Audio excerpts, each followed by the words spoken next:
Golf Partner, the world's largest golf store network, offers more purchasing opportunities than anywhere else. With a dominant market share and a wider selection of quality secondhand golf clubs than our competitors, we make it easy for you to enjoy the game with affordable, top-quality equipment. Join us at golfpartnerusa.com and discover why we're the trusted choice for golf lovers worldwide.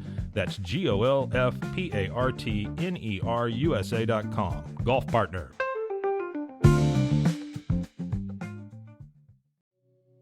Farmhounds offers natural treats and chews made with quality products that support family farms, regenerative agriculture, and humane farming practices. Give your dog the best with wholesome, organic ingredients that promote health and happiness. Shop now at farmhounds.com. This is a Rogue Media Network podcast.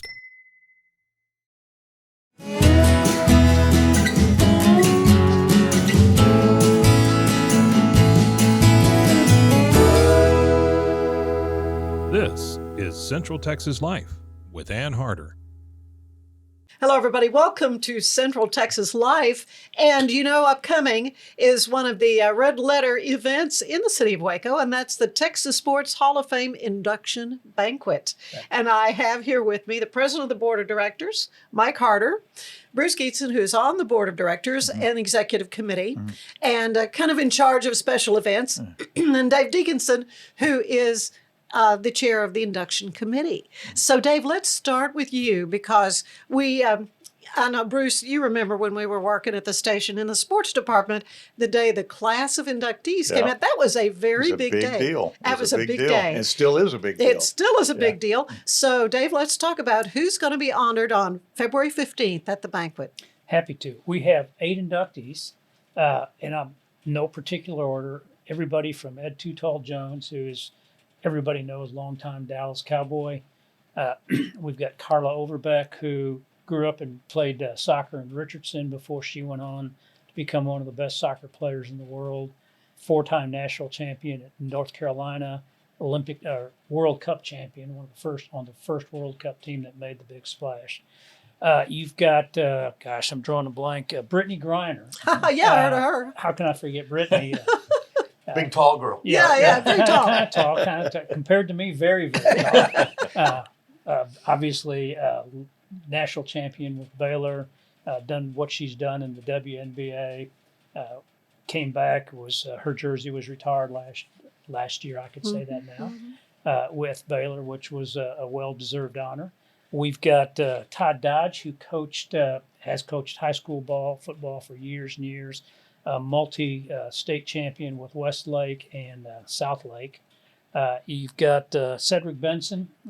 Unfortunately, Cedric Benson died much too young, but Cedric Benson was one of the legends of Texas high school football and then went on to UT fame, and everybody knows how well he did at UT. Biz Mackey, most folks are not going to know who Biz Mackey was. Biz Mackey was probably one of the greatest catchers in the Negro League in the 1940s, 1950s, was literally described as the best catcher that had ever gone through those leagues. And then Chris Polonsky, if you talk about women's athletics at UT, Chris Polonsky is going to have her handprint on that. So you've got Chris. And then last but not least is Richmond Webb. Although he was an Aggie, he went on to actually do well in the professional leagues and played for Cincinnati and the Miami Dolphins. Was like a 7-time Pro Bowler. So really great class. Well, the banquet itself is just such a festive night of celebration, celebrating the amazing careers of these storied athletes. But Mike, let's talk about how these people are selected. I know it's kind of a big deal for the hall because that is what the hall's all about. But who picks these people? Well, the Hall of Fame itself does not, or the board of directors. There is the sports writers. There's a committee of sports writers made up of sports writers all across the state, and they meet annually, usually in June, and from a list of nominated athletes, and those people can be nominated by that group itself. Anybody who's a member of the Hall of Fame can make nominations, and current inductees can make nominations. Anyway, they come up with a ballot, and then that ballot goes back out. Members can vote, and inductees vote, and the sports writers themselves vote, and they have the heaviest weight because they're the most knowledgeable. But that's how the inductees are elected. Mm-hmm. Now, Bruce, an old-time sports guy yourself, Wait back a in the minute, day. old sports guy, old time sports. Long time ago, you were Right. kind of involved with sports. So Yep. you could have been one of these guys, or how does that work? Well, a lot of them are sports writers, and they're Okay. from the print media. There's a few broadcast media, Yeah. and they're invited by other members of their group to come in, and it's an illustrious group and names that a lot of general public and sports fans would recognize. You know, Kirk Bowles was on, of course, Dave Campbell was on Yeah. for a long time, and he had a big say in it. David Smoke locally is on it, and there's about I think 25 or 26 of them that are on that committee, and it's co-chaired right now by Kirk Bowles, who was with the Austin American Statesman, and now he's with the Houston Chronicle, and Melanie Hauser, a longtime golf writer from the Houston area. And so they co-chair it, but they meet, and it's a lively discussion. Everybody in that committee brings like 3 members that they're trying to nominate. But, you know, it's interesting because the general public or voting members can nominate people to be on that nomination list. And then it's culled down by that selection committee, and the voting's done again. And if you're a voting member, you get to vote as well. And the general public can become a voting member for $50 a year, and that gets you some additional benefits besides just voting, discounts in the gift shop, Oh, good. free admission to the museum, depending on the level. And so sports fans across Texas have a say in who gets on that nomination list. And then the voting Yeah. is weighted, as Mike mentioned. But it's interesting to see how that turns out. Now, one of our bylaws is somebody can rank high in the voting, but by our bylaws, the inductee or potential inductee has to come to the induction Right. I was banquet. going to ask about that because I know Yeah. there are some that it's taken several years to work their schedule around Right. so they could even be there. Right, and so they have to be able to come to the induction banquet to Right. be able to be inducted. And we have some people who've waited and had to wait a couple of years or a few years to work their schedule. And baseball players have a hard time coming in the spring if they're Yeah. still active. And you can still be inducted as an active participant in your sports. We just require that you're born in Texas or play a significant part of your athletic career in the state of Texas. It is an illustrious group full of legendary stories, more than 430 inductees. This is a fantastic class that we've got coming in. And you mentioned Too Tall and Brittany. Those are Brittany Griner, and there's some great stories coming out of those.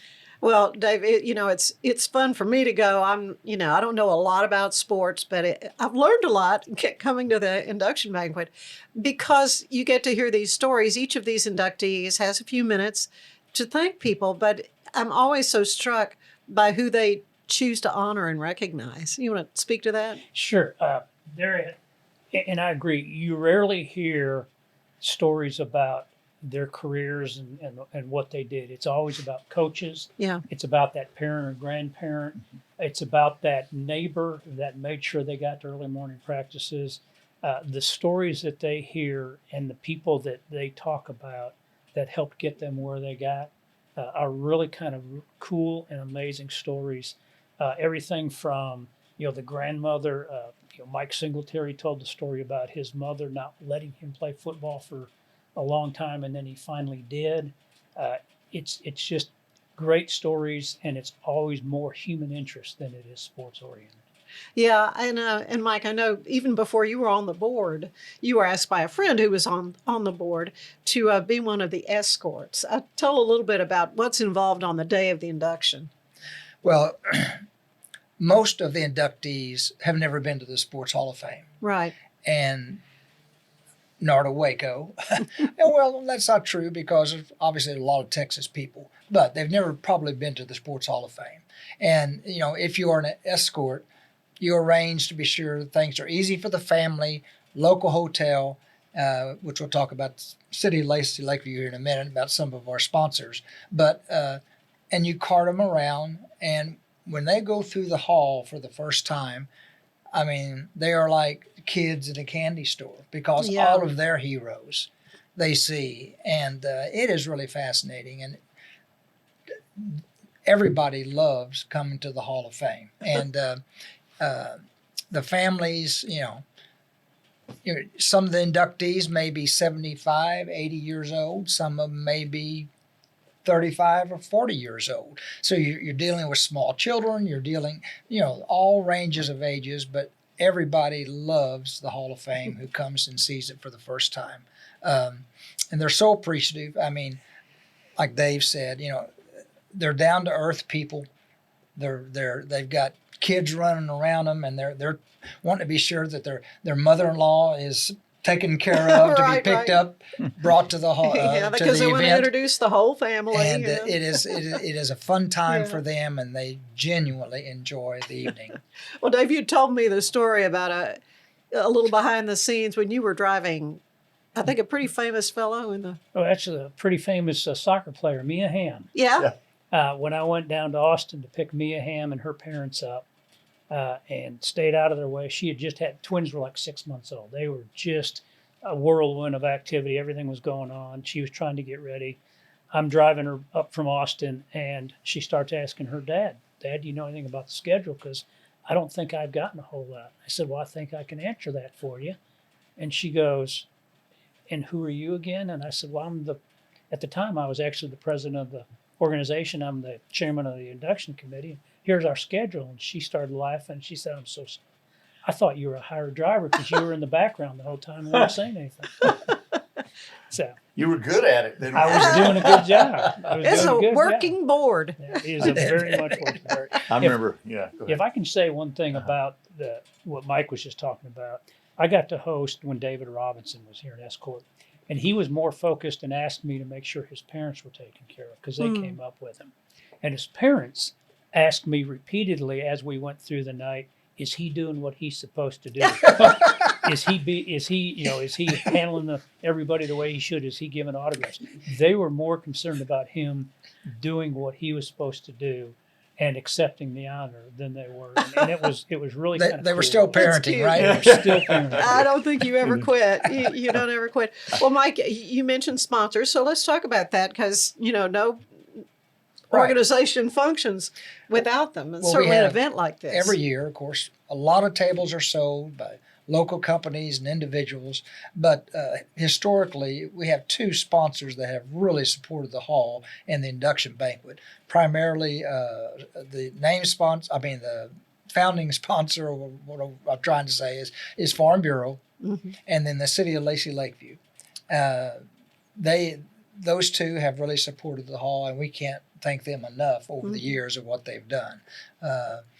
The hotel in Lacey Lakeview, they put up those who need to spend the night, and Bruce works closely with Farm Bureau, and they have just been a great sponsor over the years. Yeah, Texas Farm Bureau Insurance really embraces that we are a statewide organization with statewide legendary sports stars, and they're a statewide. And there's some synergy there too because they started the same year the Texas Sports Hall of Fame was created. Really? Back in the early 50s. And Yeah. that's kind of a cool little side note on that. But they have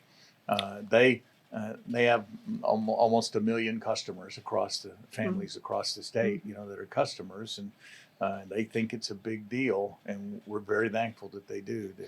That we're at the Texas Sports Hall of Fame.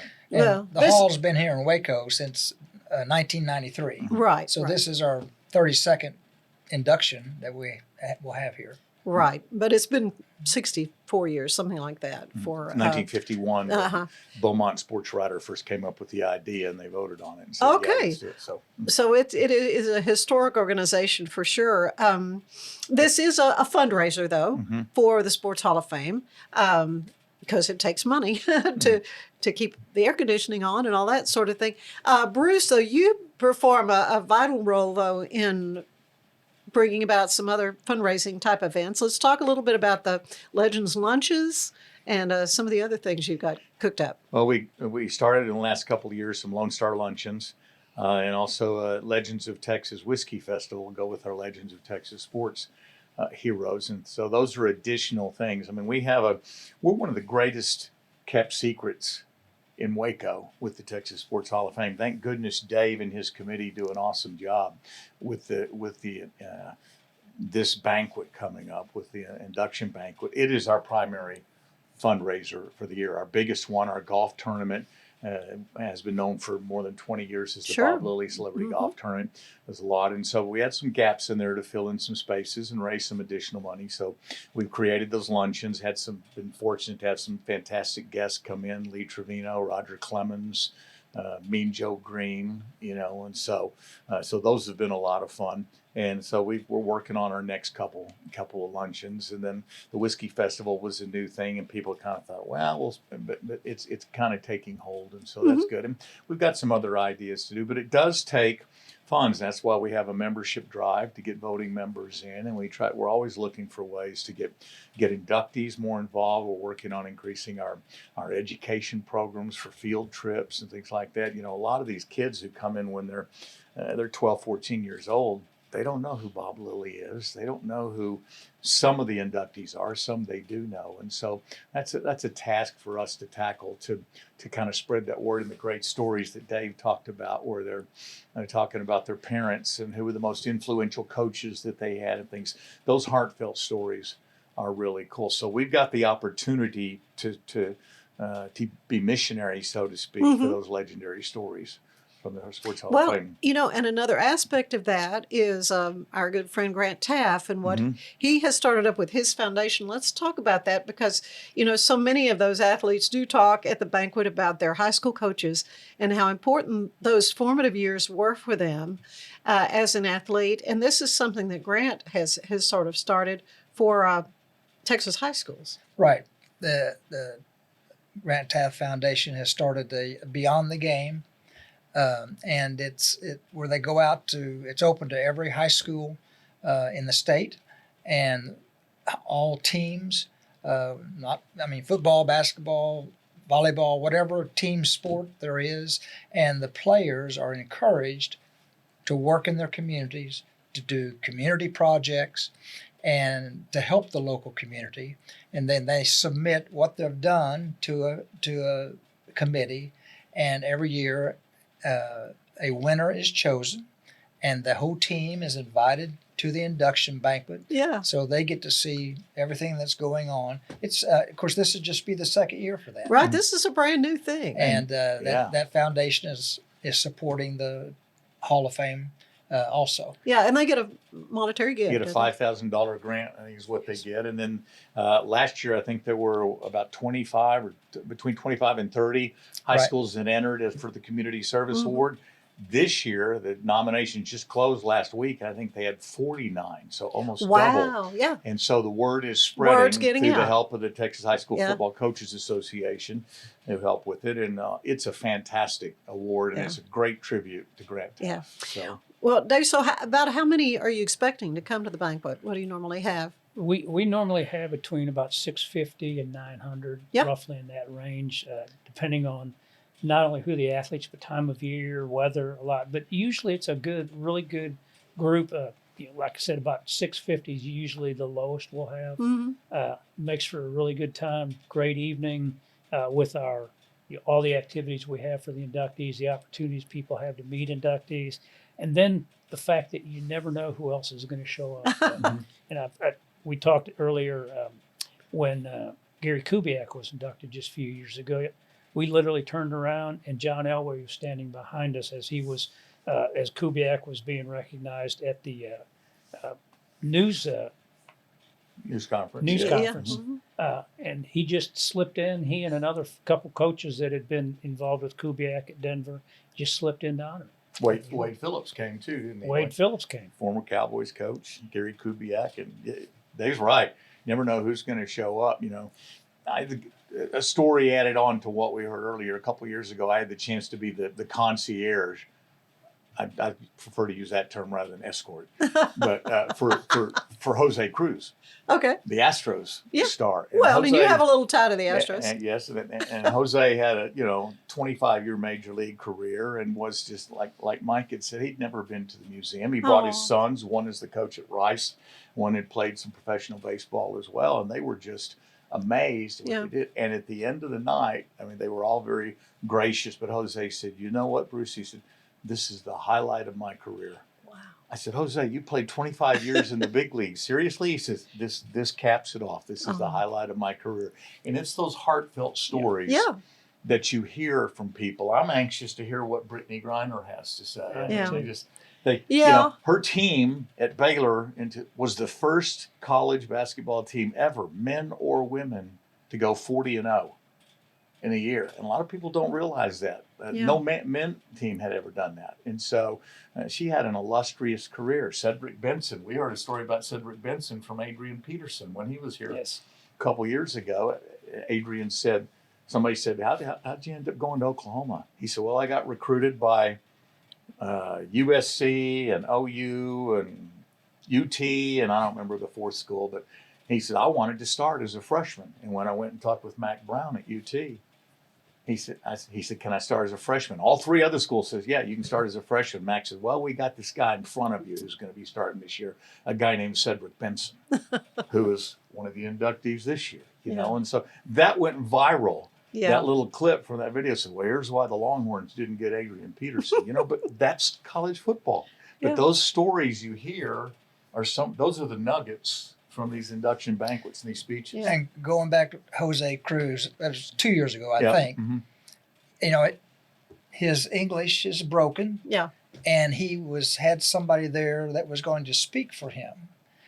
And as the night went on, he decided he was going to speak for himself. Yeah. Because it meant so much to him. He wanted to do it, Yeah. And you had mentioned Vern Lundquist, who was one of the honorees at the Legends, that he had not been to the hall before. He was the biggest kid in a candy store. Yeah. Everything he saw, he said, oh my gosh. We heard that 10 times, didn't we? My goodness gracious. You know, I could hear him saying that. He said, he's Nancy says always, we've got to come back. But he's personal friends with Doak Walker, so he loved the Doak Walker. And he had a lot of the Dallas Cowboys that he knew, and Tom Landry's hat and stuff. He just had a fantastic time over and over. For the next week, he said, "We just had a great time. Thank you so much." You know, so. And speaking of the Cowboys, our MC is none other than Brad Sham. Of course, and that brings me to why normally it's not Valentine's weekend. So, and this will be at the base again on the 15th of February. Yes. Normally, it's not this time of year, but your MC had a conflict. Our MC had a conflict, and it was a very well-founded conflict. Sure. And the banquet wouldn't be the same without Brad being the MC. So we found a time where we could adjust it so we could make sure that Brad was going to be able to be there to MC. Yeah. Okay, so how do you get tickets, and what comes along with these tickets? I know you have some special perks. Well, there's two events. There's the banquet, and then we have a reception prior to the banquet. And the reception where people can buy tickets, come to the Hall of Fame, meet all the inductees, get the autographs, be in just hear the news, the press conference with them there at the hall. And for a reception at the hall, those tickets are $250 a piece, or $1,500 for a table of 8. Okay. That's what we call the combo ticket. And that event starts around, I think, 3:30 at the Hall of Fame. Yeah, it's earlier in the afternoon. And if people just want to go to the banquet, those tickets are $100 or $700 for a table. And that is at the base. And I think the doors open at 5:30 or 5:45, something like that. And the sponsorships are still available too? There are, in fact, we have inductee sponsorships that are available that if somebody wants to actually walk the inductee up to the dais at the time and go to the VIP reception area, they can pay as a inductee sponsor. We have several of those still available. Oh. All you have to do is call Krista or Genesis at the museum, and they can give you all the information that you want. And all this information is on our website, Texas Sports Hall of Fame, .org. Yeah. TSHOF.org. Yep. And you can buy tickets online or get more information. It's really a pride thing for the museum, but also for Central Texas Oh, no, and the city of Waco. no question about that. We've got something no one else has in Texas, and it's really something to be proud of. And yeah, it's the weekend after the Super Bowl. So if you don't get if your team didn't make it in the Super Bowl and you didn't get enough football, then so it's a good way to cap off the football season and come see us. So.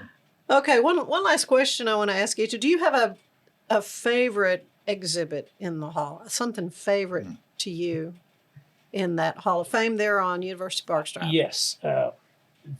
There's a Nolan Ryan exhibit. Yeah. Nolan Ryan was gracious enough that their museum donated a lot of the things. And there is a handwritten scouting report that when Nolan Ryan was in high school that was issued that basically, to paraphrase it, said, hard throwing, country boy, big old country awkward boy from Texas, throws hard but don't know that he'll ever make it. And okay. The rest is history. Yeah, what about you, Bruce? Well, I really like the Nolan Ryan exhibit too. Yeah. And being a catcher on through college and stuff, there's Alan Ashby's face mask is there. And it has a dent in it, and it's a steel face mask. And the dent was caused by a foul ball off of a Nolan Ryan fastball. Oh, yeah. And so I could almost relate to that. I never caught anybody through as hard as he did, but it's just I really like the Nolan things. I mean, but we've got an actual Heisman Trophy from Davey O'Brien. Yeah. There and there's a cool experiential thing where we have David Robinson and Akeem Olajuwon and some of the NBA centers. Then on the floor there are actual footsteps of those 7-footers, how far apart they are. And so you get to try to plant your foot where their foot, and just imagine trying to guard somebody whose footstep is twice as long as them. Just some little cool things like that. Some of the golf exhibits are really great. And there's just thousands of things, so much to see, but probably the Nolan Ryan thing. Yeah, okay, favorite, Mike. So. Well, all of us love baseball, so I was going to maybe say the same thing, but even though Dave is a big Cubs fan, there is a great Roger Hornsby St. Louis Cardinal uniform that is one. It's hard to believe they wore those wool uniforms in July in St. Louis, the hottest place on earth in the summer. Anyway, there's just so much to see, and there's 4 museums in that one museum. Exactly. Let's talk a little bit about that. I mean, the Texas High School has some great exhibits in history. And, of course, we've got the Tennis Sports Hall of Fame. And the whole Southwest Conference wing. So there's just a lot to see. Yeah, if you have not had the chance to go by the Sports Hall of Fame, do so. Hours of operation? It's 9 to 5, Monday through Saturday. Closed on Sundays. Tickets, $10 on down. Seniors get a discount. Children, students, and so forth. But you got the voting memberships. If you come as a voting member, starting at $50, Okay. you get your choice of a limited edition Texas Sports Hall of Fame cap or T-shirt to go with the voting rights, and you also get a free admission to the museum. Anytime during the year, you can come in one time with that and bring a guest. So, but your Hallmark event coming up on the Saturday evening, February 15th at the base. That's right. The Texas Sports Hall of Fame Induction Banquet. Can't thank Dave enough. Dave has had this up for years. Many years. And it's a big endeavor. Of course, our staff at the hall, as in everything, if it wasn't for them, nothing would get done. But still, the planning and coordination, it's a big event. So thank you, Dave, for doing that. Well, thank you. Labor of love for all of us. We have a phenomenal committee, and would encourage and invite people to come out and see not only the banquet but the hall, because you will be duly impressed. Yeah, it is a gem here in Waco, something for us all to be proud of. Yep. Proud of all you guys. Thank you for taking some time out to talk about having us. Thanks for the banquet. It's going to be great, and I hope to see you all there as well. That's it for Central Texas Life. We'll see you next time. Bye-bye. Central Texas Life with Ann Harder is part of the Rogue Media family. Be sure to check out our other shows at roguemedianetwork.com. Please rate this show 5 stars on iTunes, Spotify, YouTube, or anywhere you get your podcasts. Join us again soon for more Central Texas Life with Ann Harder. This has been a Rogue Media Network production.